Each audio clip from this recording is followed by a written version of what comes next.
Seigneur, thème la vie soit les dons, et thème mon corps prophétique. Alors j'ai choisi seulement l'homme du milieu.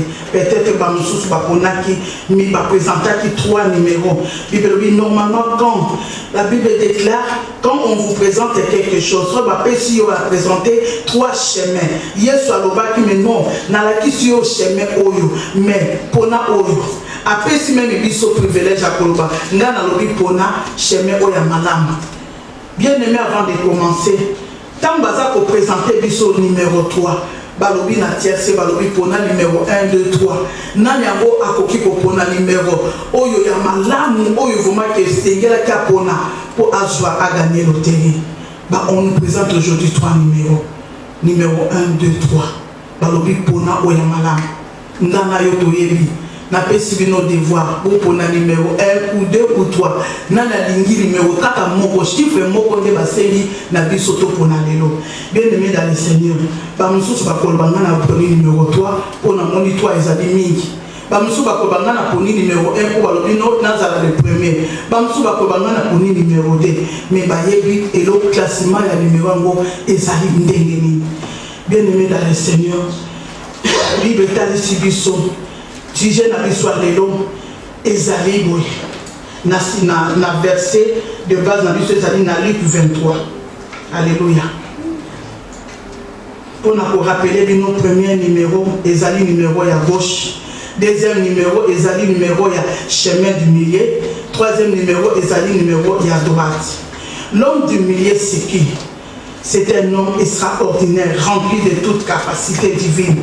C'est un homme naturellement, physiquement, comme tout le monde, mais c'est lui qui était rempli de la puissance surnaturelle, la puissance d'en haut, céleste, la puissance qui est plus que même d'autres puissances parmi les deux autres numéros. Il s'appelle Jésus-Christ de Nazareth, le Fils de Dieu vivant. Alléluia.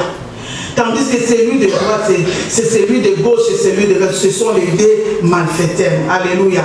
Vous connaissez l'histoire. Notre verset de base est basé dans le livre de Luc 23. Normalement, pour comprendre les contextes, vous devez lire à partir de 1 jusqu'à 24 dans votre maison, mais à partir de 26, tina 43. Le Saint-Esprit va nous aider pour pouvoir décortiquer les révélations dans chaque verset. Papa, sur pourquoi tu as la vie sur 26 jusqu'à 23. Je lis au nom de Jésus. Amen.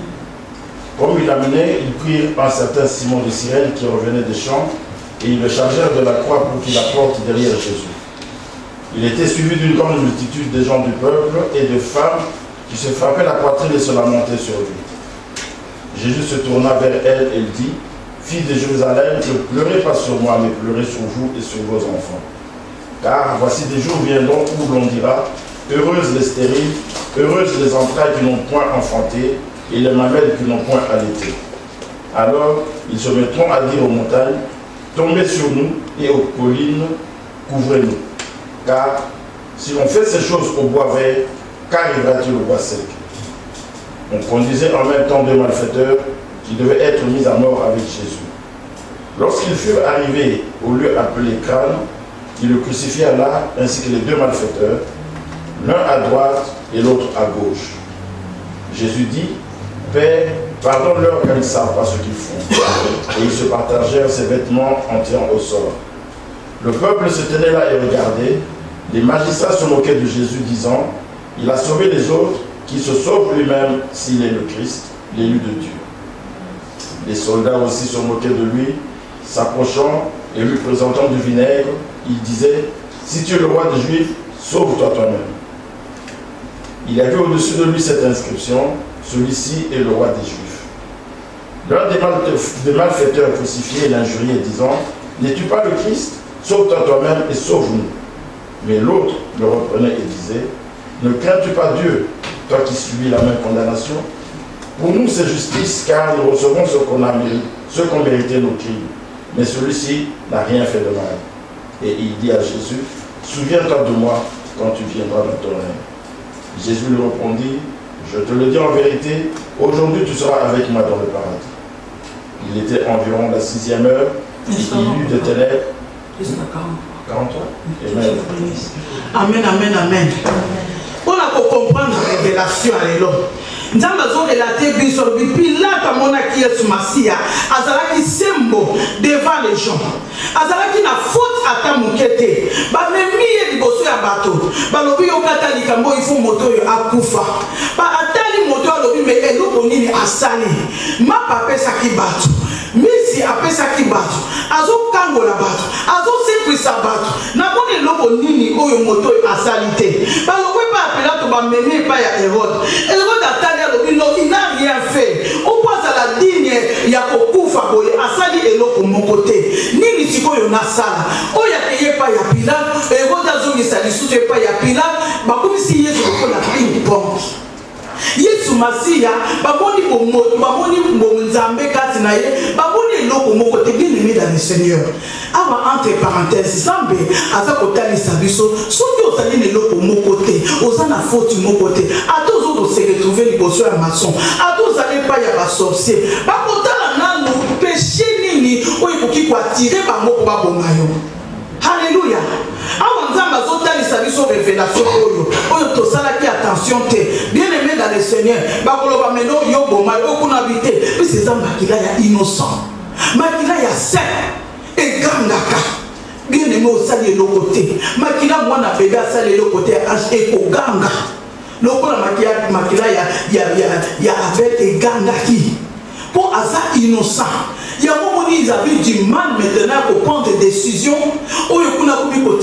Finalement, comme la majorité. Comme d'habitude, alléluia. Bien aimé dans les à chaque fête, il était obligé de relâcher un prisonnier. Na fait d'union surtout obligé de relâcher un prisonnier. Il criait ensemble mais relâcher Barabbas pour crucifier Jésus. Barabbas pour la méritaki a commis bomi bato ça descendant banguluna. Alléluia. Ba descendant banguluna. Ti ozomona Barabbas wana ezali kaka ko poignarder bato, ko boma bato, ko yiba na moninga na ye.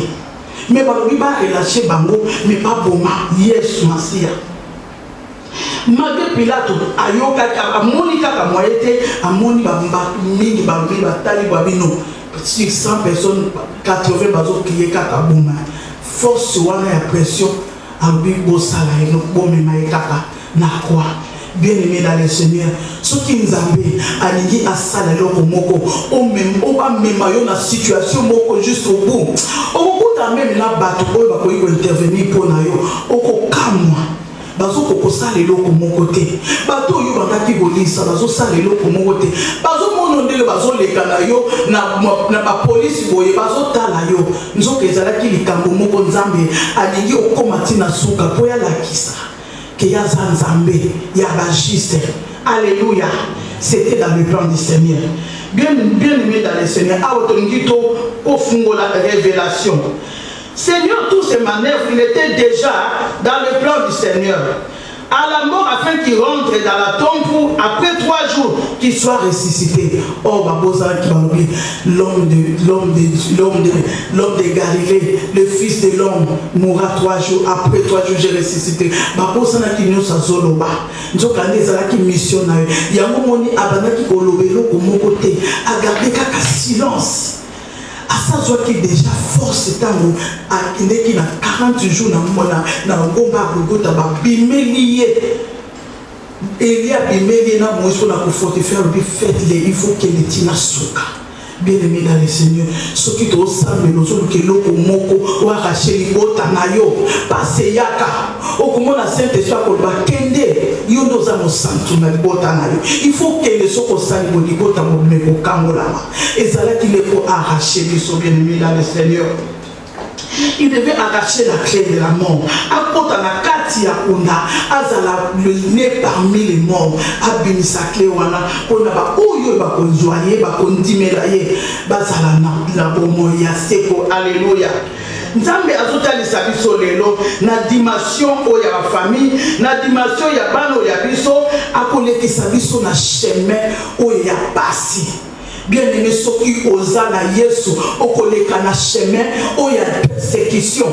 Ba oyo Dieu surtout oyo lobaki no oyo wana na yedaki akosala nga boyete bakobalukela yo. Bien-aimé dans le Seigneur, la Bible déclare dans le livre de Matthieu 11:28, venez à moi vous tous qui êtes fatigués et chargés, je vous donnerai du repos. Bien-aimé dans le Seigneur, cette charge c'était la croix lourde qu'il avait portée à notre place. Cette croix représente aujourd'hui une diversité de problèmes. Il y a maladie, il y a oppression, il y a lien. Oui, c'est lui qui tourne sa biseau.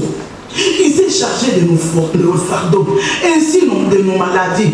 Pourquoi? Pour atteindre na clouer na croix, à même surtout à clouer na croix. Toqué dans verset 26, avec un homme Simon de Cyrène qui revenait des champs et il le chargèrent de la croix pour qu'il la porte derrière Jésus. Amima qui amo Simon de Cyrène on a zaki le mutumindu.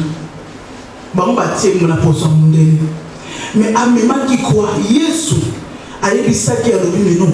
Omema oya liboso te. Oya liboso te ngana oyanga. Yo mema na suka kaka.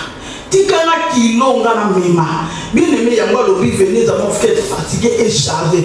Pas kilo et pas problème na yo tika yezo azala moto. Bien-aimé, yezo lobaki azala na kwa na sima oya ba kilo wana. Po ete mutu nyoso akolanda ye na sima azala moto kasi mokila te. Alobi na moto na bi yo simba kaka songe ya kwa na yo. Yango lobaki oyo nyoso akolinga landanga ame mape kwa na ye ya moke. Alléluia. Quoi on a monté ça liba situation difficile au collègue à l'angela Yesu. Mais tant que Yesu aza koleka, azo kotia papa na ye, yeba azo landa kaka ngela Yesu azo leka. Yenda zalinde manomoki la main, Yesu lobi soki olandika nga okoma pe moto. Alléluia. Bien-aimé dans le Seigneur. Dans le verset 27, des femmes qui se frappaient la poitrine et se lamentaient sur lui. Jésus se tourna vers elles. Fils de Jérusalem, ne pleurez pas sur moi, mais pleurez pour vous et vos enfants. Jésus est sensible quand les mamans pleurent, quand les mamans se lamentent. Pourquoi? Puisque Alléluia. Aïe, passe à ma maman. Alors, ne pleurez pas, m'appelez pour vous et vos enfants. Nos enfants, ce sont les ministres. Bah, passez à Goyoba, Nabiso. Bah, où t'as dit, bah, mon yon surtout. Bah, où yon sur ma doumère, bah, où yon sur ma ministre, ma président, ma gouverneur, yon surtout, bah, où t'as dit, Nanzeda, et bah, maman. Voilà pourquoi Jésus était sensible. Bien-aimé dans le Seigneur, je vais parler à une maman, à une jeune femme ici. Je vais parler pour te dire que si tu marches dans la crainte de Dieu, si tu obéis, tu prends la parole de Dieu en sérieux, tu sers Dieu, tu marches à la sanctification. Bien-aimé, sache-toi que ce qui est au danger de mort, dangereux devant l'ennemi. Puisque Jésus a provoqué. De l'Éternel, les yeux de l'Éternel sont ceux qui sur les justes et son oreille est sensible à leur prière. Mais son ensemble, ça la et dans la canaba, oyo bazali kubele la kombo na ikati na solo. Mais prière na bango, kogama na bango, et ça la sensible na matoué, alioka kakole la mabango. Bien aimé dans le Seigneur, yango moni yeso kokakite, magena ba douleur, atali kaka ba mama, le kati ba tebele, amoni ba mama lui kobota passe. À répondre ba mama, alors il a tini bino devoir. Yamoni ba mama bazalaki ka tout autour ya Yesu. Yamoni ba mama soki ba lobi vraiment balanda Yesu basala makambo seke ba construire. Soki ba lobi yamoni une femme message bâtit sa maison. Soki mama telema lobi to ko telema pour l'église aussi ba église a ko sala ngona motema moko. Soki ba lobi pe mama lobi a détruire pe na motema moko. Mais nous sommes appelés pour construire. Alléluia. Jésus s'est assis à la droite du Père pour intercéder afin de permettre dans le beau de papa pour intercéder pour la biso. Il y a un moment où il est sensible na kolela ba mama. Si ne wana asembola ki miso na ye aibisa ki ba mama likambo ya malamu. Alors, c'est-à-dire que ceux qui vont donner les cartes nationales, mis sur la côté la bino, peut intervenir pour la camona bino. Amen. Dans verset 29, Bible est allée sur biso. Et c'est mieux Bible, mais ma Bible, il faut autant. Tant que vous autant, même temps Zambé, à zo purifier ma canisse na biso. Bon moto na biso. Alléluia. Bible est allée sur biso à 29. Car voici des jours viendra où l'on dira heureuse les stériles, heureuses les entrailles qui n'ont point enfanté et les mamelles qui n'ont point allaité. Alors ils se mettront à dire aux montagnes, tombez sur nous, et aux collines, prouvez-nous. Car on fait ces choses au bois vert, qu'arrivera-t-il au bois sec? Bois vert à moi, je ne suis pas papa, bois vert à moi, mais bois vert les Jésus, qui est rempli de la grâce, de la sainteté, honnêteté, purité, comment ils sont sec grâce à moi, tout aux âmes, tout kaouka, fruit de l'esprit exalté. Tous les gens qui ne pas surtout quand on a bois vert pour communiquer biso et le malam, à communiquer biso vie, n'était à coca ou que sa cavité. Alors depuis il faut tout naza na bon mot, naza n'était au ya mon beso, naza rempli na puissance, naza na ba fruitos, na tonda na richesse, baso nyon kolanga. Bon bino iboza coca ou ka. Hema korobosa, ba konyo ko la pebino. Boko le kananzela wana. Alléluia. Il y a un moment dans le Bible où vous allez parler. Ceux qui vont en dire, mais Bible dit celui qui persévère jusqu'à la fin sera sauvé. Vaut mieux la fin des choses que le commencement. Alléluia. Et ça n'est pas kobanda te mais ne soukisa. Yesu anyokwa mais alobi mais non il faut la soukisa. Il y a mon papa sunganga basiba sunga qui a soukisi na souka les résultats. Et pour ça la madame ceux qui tobandi to soukisa. Alléluia. Ça ne sert à rien d'abandonner au milieu de course. Ça ne sert à rien. Puisque la Bible dit tout courait bien. Qui t'a demandé d'arrêter? Ozaki kokima na prier. Na latindi o tika kokima. Alléluia. Bien-aimés dans le Seigneur. Dans verset 33, lorsqu'ils sont arrivés au lieu appelé crâne, ils les crucifièrent. Là ainsi que les deux malfaiteurs, l'un à droite et l'autre à gauche. Jésus dit, Père, pardonne-leur, car ils ne savent pas ce qu'ils font. Hey, bien-aimés dans le Seigneur, yonde bazo persécuté yo, yonde bazo nyokola yo, yonde bazo posa na Yesu, baza kotiola yo, bayebi bonzambe osana kote. Bien-aimés, même bandeko na ye, bandima ki Yesu te, ni des prophètes chez soi. Bien aimé, même na katanda kuno ba kondima kayote koza na bonzambe okola muka boye na mama jele na moni nzambe bisinga be tika sala baba leki mitolia. Alléluia. Oh nzambe zo visiter yo. Oh te me papa ya lobi boye papa jobe tika na okelo ba fermement no malembe. Mama na pesi mesala ba yimi. Bazoi bateke nzamba bandi ko visiter bango baza ko tout isama na puissance à Nzambe par révélation nzamba lobi rien ne peut arriver à mes prophètes sans qu'ils puissent révéler à ses enfants. Donc il t'a mazo révélé bino bien batou oyo baza tout au ba c'est ba mesana na bino ko seka donc bazoi bateke no boza pe na bonzambe. Il y a un moment où ici, pardonne les gens, ils ont besoin de la ils ont besoin de bien aimé, il suffit que Nzamba sala yo signe. Tant que Nzamba se glorifie na bomoi na yo, il va dire to kanisa qui ne blague, to kanisa qui la bonzambe. To kanisa qui malobo ya zo prophétiser, to que salama qui pe. Muto mama kumi kozonga bi oyo loba qui pe et salami.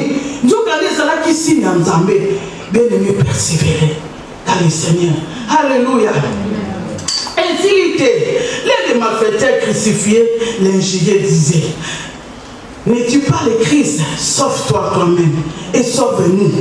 Mais l'autre le reprenait et disait, n'es-tu pas, ne crains-tu pas Dieu? Toi qui subis la même condamnation. Pour nous c'est justice, car nous recevons ce qu'on a mérité. Nos crimes, mais celui-ci, Jésus-Christ de Nazareth, n'a rien fait de mal. Bien-aimé dans le Seigneur, Jésus-Christ n'a rien fait de mal. Quelle révélation! Moïse le malfaiteur, aya pour révélation, a commis connecté pour mon liga, mon sous finga ye alobi ata biso toutaki na prison ensemble mais oyo yo zoloba wana ezali juste à défendre Jésus bien-aimé dans le Seigneur. À défendre Jésus bien-aimé dans le Seigneur. Moutunion surtout. Oyo Yesu salisaki. Oyo Yesu apesaki mapa. Oyo Yesu apesaki mbisi. Oyo bana na bango basekwaki. Oyo asekwisaki. Oyo akangolaki bakakatani. Afungolaki baveugle miso. Bango nyonso bakima. Bango nyonso bakima ki Yesu. Pour pouvoir défendre Jésus. Pour la bien-aimé dans le Seigneur. Tant le problème est pour yo, quand solobité, Nazana intel ministre, ou wana yeba ki famille na biso, a intervenir pour nanga. Oya yeba ki papa nanga, salisa ki makasi. En tout cas, le kola yebi famille, a intervenir au kamwa. Batu nyonso to bakotika yo oyo yo salisa ki bakobima ingrat bien-aimé dans le Seigneur le pire moto na yo oyo azana bolingo za Yesu Masia bayeba Yesu ndeko na bolingo Yesu ndeko na bolingo alingi biso mingi alléluia. Bien-aimé batalaki Paul azalaki te Jacques azalaki te Pierre kuto Yesu na kowanga na kote do kukufanga na yo awanga ni Yesu 3 fois. Bato yo surtout balobaki Jésus azako bazuti nikabati mais kupusa na te moi je montagne yo kupusa na wate bango nyoso bakini. Bien-aimé soki ata moto moko témoigner yo ezangolo alléluia soki moto moko a intervenir pour na yo ata bato yo salisaki ata bato yo zalaki na bango malamu kokamwa na yo te soki baza ingrat. Jésus, le Dieu c'est lui qui est le rémunérateur de tous ceux qui le cherchent. Il est le rémunérateur de ceux qui le cherchent. C'est Dieu. Alléluia. Il est là au foot à biseau, bien-aimé dans le Seigneur. Qu'on s'en a inquiété, qu'on s'en a décidé, ceux qui m'ont à décevoir, yo. Alléluia. Il dit faites le bien quand vous avez l'occasion de faire. Alléluia. Pour ça la kaka malam. Yé moko na suka. Ako futa yo. Malam wana eko ganga. Na ba situation koye la bana na yo. Na ba problème koye la mobali na yo. Na ba situation koye la libota na yo. Soko repisika kanzambe. Malam wane banda ko ganga. Soki balingi ba sala malam mabe. Batali balobia skaza na péché. Bazo mona malam o sala kezo ganga. Ezote maliboso ya batuana balobite moto na bango salaki malamu il faut tobikisa libota. Alléluia. Bien-aimé dans le Seigneur, à silicité aye koloba na Yesu alobi il dit à Jésus souviens-toi de moi quand tu viendras dans ton règne. Ndenge ni na yebaki ke Yesu akoya na règne ika uti prison. Il y a ta fermissement, ta révélation, ayoka ta matéate, tant la bango papa qui n'attend, il y a kokoma ya kosala mabe. Bien-aimé dans le Seigneur, na mokolo moko ka kusani pembe na Yesu.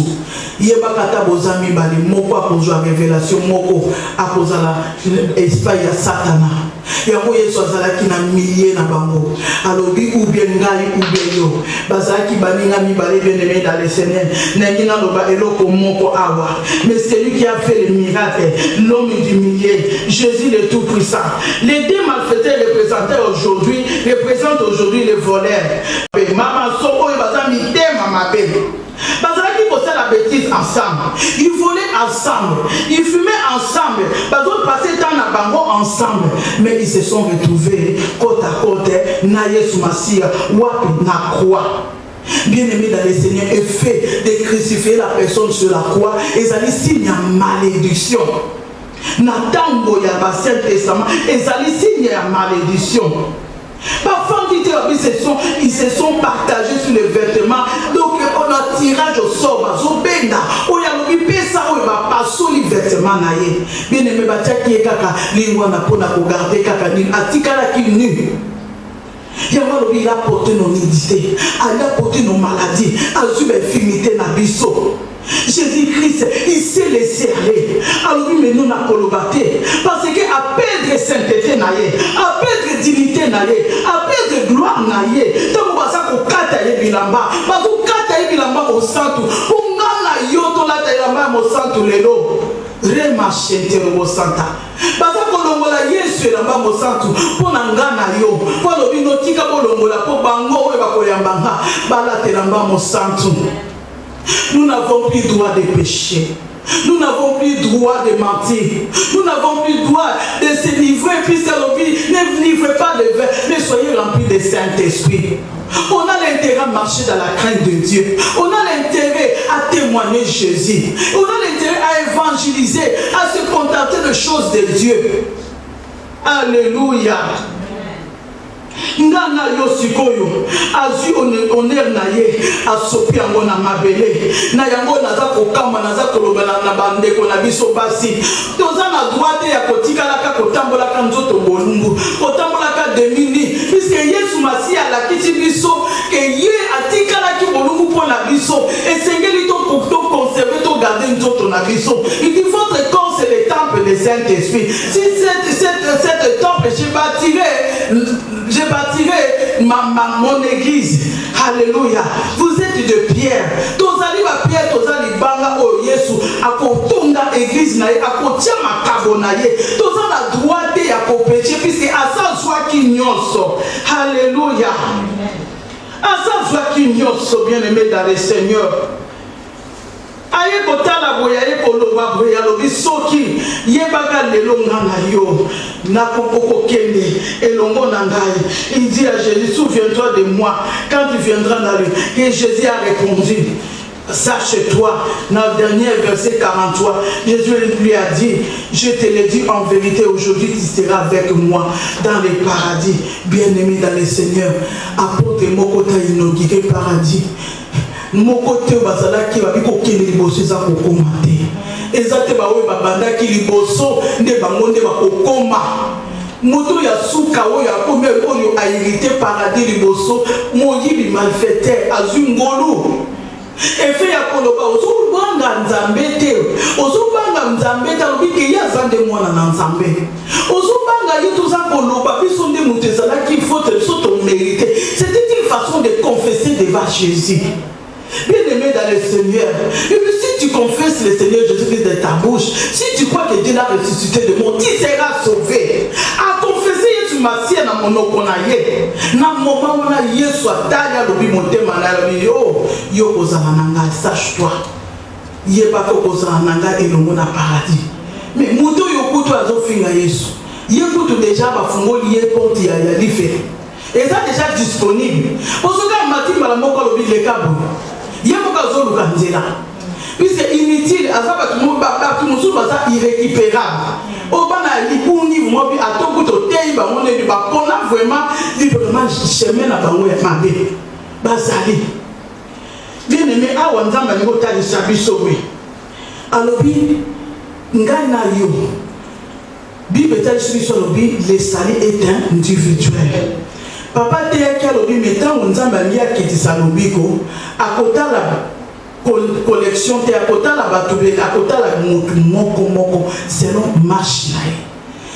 Sango Yesu sikoyo nzamba alobi salut ezali individuel. Mais sikoyo ba de manifester bazalaki ba mista bazalaki baninga mais a tenir compte il y a vie na bango ba pasaki te o toza ensemble to mesanaki tozalaki église moko tozalaki bêtise moko o moninga nanga to bandaki na ye karaté moninga nanga tozalaki na ye école primaire ozo kanga makamba ya za mabe ozo kanga ozo yeba te ke oza ne likambo nzambe ozala mission moko ya kosa pona nzambe. Choisis Yesu Masia, témoigner Yesu, intervient pour Jésus, témoigner Yesu Masia. Yebisa ikinga na poni na nga Yesu. Donc yena moninga na eko kabwana ezalaki wana. Yango lobi na ye na je suis pas venu avec la paix. Na ye na épée pour na ko séparer ma baninga o mère na belle sœur na ye, o belle mère na belle beau fils na nini na beau père na ye. Poni na bi ke mususa ko pona nzambe, mususa pona nzambe te ko mabitumba. Yango Yesu abonaki na katikati. Oya poni Yesu l'homme du milieu. Oya lobi engana poni nanga Yesu te. Oya lobi ngana zuyo kuyo poni ngai. Okokene nanga elongo. Alléluia. Moi j'ai choisi l'homme du milieu. Alléluia. Moi je choisis seulement l'homme du milieu. Bien-aimé dans le Seigneur, témoigner sur Massia. Bien-aimé, côté la théologité, ton message qui ensemble. Bamususo bababobi au bazar qui ensemble. Oh, ton message ni pas ça. Oh, il y a un monument qui est tout souvent dans le séparé. Alléluia. Nous avons dit côté la mutu moko moko. Bien-aimé, mutu moko de akoya ça pour empêcher qu'il la destinée na yo. Pour la Yesu, au lieu de se payer ça Yesu, ou se payer ça mutu. Et comment qui dernier coup de sifflet. Alors ou bien Jésus a bien côté la tête bisika to uti na côté la tête to banda qui non a coupé tito e kokola. Ngai na poni l'homme de Galilée, Asa fils de Dieu très haut. Alléluia. Par contre, Bible côté les sabiso, loko la sabimisa qui na monoko na ye, yebaka atali lisusu péché na yete. Alléluia. A cause du péché na ye nyonso. A comme si ko yo renouvelé na croix. Alléluia. Nzambe azali nzambe ya multi système. Nzambe azali nzambe ya restauration. Il y a renouvellement. Alléluia. Azala qui connecté na Saint-Esprit. Azala qui connecté ta watali boya lobi. Eh, Saint-Esprit a révélé à mona qui est son vie spirituelle. À mona qui est na sagesse spirituelle. Aye ko bimisa. Alors non. Tu seras avec moi au paradis. Alléluia. Bien-aimé dans le Seigneur, pour clôturer, nana koki ko séparer na Yesu Masia. Nana koki ko lobape no sepeli sana ngai. Nana ngi azwa autorité ko le kabi. Kombo ni nango yelora yebaka kombo ni nango ngi ko telema liboso na Jéhovah. Kombo ni nango lisusu ngi ko lobake no ngai na leki Jéhovah. Kombo ni nango yotalisa biso. Alléluia. Bien-aimé dans le Seigneur, lelo zali côté les maliboso na Yesu Masia. Lelo Yesu azali ga na katika yo zali pembeni. Bien-aimé dans le Seigneur, chosi oyo Yesu atiaki ya mona makolo. Ezali évangile. To linga to kende sikoyo kozwa connaissance ya Yesu. To banda ko témoigner ka Yesu. Pour Yesu témoigner mabota na biso. Alors si tu confesses, si tu défends Jésus, ce qui oya koyoka nga so na biso ba. Na fe na ko ka eso na biso ya papa ya pe ya ba ange na ye. Yo bandi boyolo ba Yesu moni muto azo finga Yesu. So na lobi ba ko bana za pe na ka Yesu. Alléluia. Mais David a pas quitté. Alors Goliath a finga Yesu. Tout le monde a koki kubuka ye. Ba yandi ba lobi yo kutu ndeko yo ba ko kapoloka. Bazui bateke azalaki na libanga ya tano. Bazui bateke David azalaki na présence en Nzambe. Wana simba ki alobi ndenge libango nazo simba et kozonga pamba te feti kelembo. Il ne mena na ko défendre Yesu Masia. Nana ko défendre Yesu Masia. Nana ko défendre na 9e mer tango sikoyo Yesu alikokata motema kunda mapele lingani. Ba ezipeli ba voile pasuki sambeli samli moto batali ba lobi moto ya solo to monya zali mwana na Nzambe bien-aimé dans le Seigneur tika linga moto ara okunda ma tika bakunda yo tika batia yo tina croix pour Yesu abundela yo makoro sende tika batia yo tina croix bien-aimé dans le Seigneur soki balingi batala ba lobi to crucifié angel la roi kanisini bazo mema yo lokola mwana patozolo bate kuna kati na ngo Nzambe ezomata opisi bazo persécuter yo opisi ba problème ezoya koti sala Nzambe lisusu kuna kati na yo ezomata kuna kati na yo zali kobelela kuna kati na yo bazo visiter yo bazo lo ba aller de l'avant va jusqu'au bout oh ya ba senterobo santa bien-aimé dans le Seigneur pour conclure défendre Jésus obéir Jésus élève son nom témoigne de Jésus garde les principes bibliques alléluia restez dans l'obéissance fais des sacrifices pour demeurer rester dans la présence de Dieu réfugie les gens Seigneur qui t'amènent dans la perdition qui t'amènent dans la distraction alléluia avantage à Jésus et allons comme ami naye ami fidèle akobanda ko révéler les choses cachées abanda ko loba keba muto akoya lobi akoya ko bomayo ami fidèle ce qui est monique obandi ko kangama naye abandi ko bimisa ba secret alors bitala ba secret dans la situation moko koya libota nayo bien-aimé dans le Seigneur kozala na Yesu eza malamu Alléluia. Koyamba basali na nzambe peza malamu. Alléluia. Yesu atika kibisote. Amemi nyoso na ikulusu. Amemi nyoso na ikulusu. Bien aimé zabatu mususu bazelisaka te va répondre mbala moko sans hésitation. Tango kaka ibabengi Yesu o tete na koya. Ona likamba Yesu na koya. Non na koya po Yesu wana lelo yo to telemi pona ye. Mama to banga moto.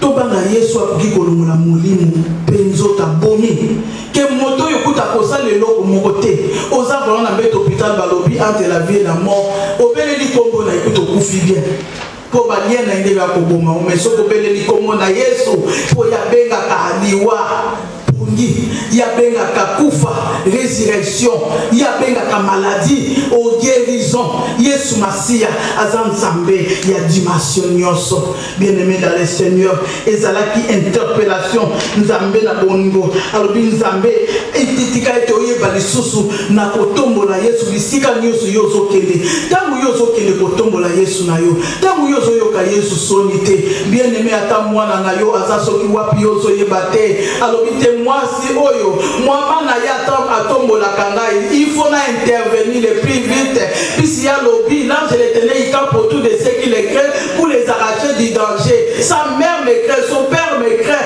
alors je vais intervenir pour ses enfants. Si tu crois que ça va sauver toute la famille, nous sommes là, nous représentons toute la famille, même nos enfants qui sont pas là, nous représentons Bango. Tant que tu lié, n'engage à la composition de ménage, yo titulaire spirituel, yo chef spirituel, tant que vous ganga, vous n'avez pas la paix bananayo. Il y a un lobby, oh, yo surtout, mes peuples périssent parce que tu lui manques la connaissance. Comme tu as abandonné pour ma parole, j'ai abandonné aussi tes enfants, il y a que depuis la sacerdoce. Ça dit pas qu'on longo la bonne zambé, on zamba qui au plus abandonné, pe bananayo. Donc on a l'intérêt, il y a que la présence en zambé pour des grâces et quitter la biso na banana biso na bakoko biso. Alléluia. Que Dieu vous bénisse. Tikete lilo banelo et yebali soso na kosunga bino. Bo ete bo témoigner Yesu na komo na bino. Bo tambola na kombo na Yesu. Tango za ko tambola Yesu bengana. Bilo de sala nyoso ya mabe na komo na biso. Alléluia. Que Dieu vous bénisse. Amen. Amen.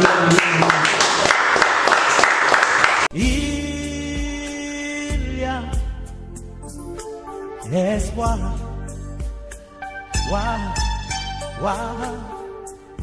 il y a espoir. Chante ce refrain. Oh, il y a espoir. La situation que tu traverses, Jésus est mort pour cela. Oh, il y a espoir. Oh, puis quand bien même tout le monde t'aurait abandonné, rejeté par ta famille, rejeté par ta famille, il y a espoir. Écoute-moi. Oh, oh, oh. Oui, quand bien même tout le monde t'aurais abandonné, rejeté par ta famille, il y a espoir.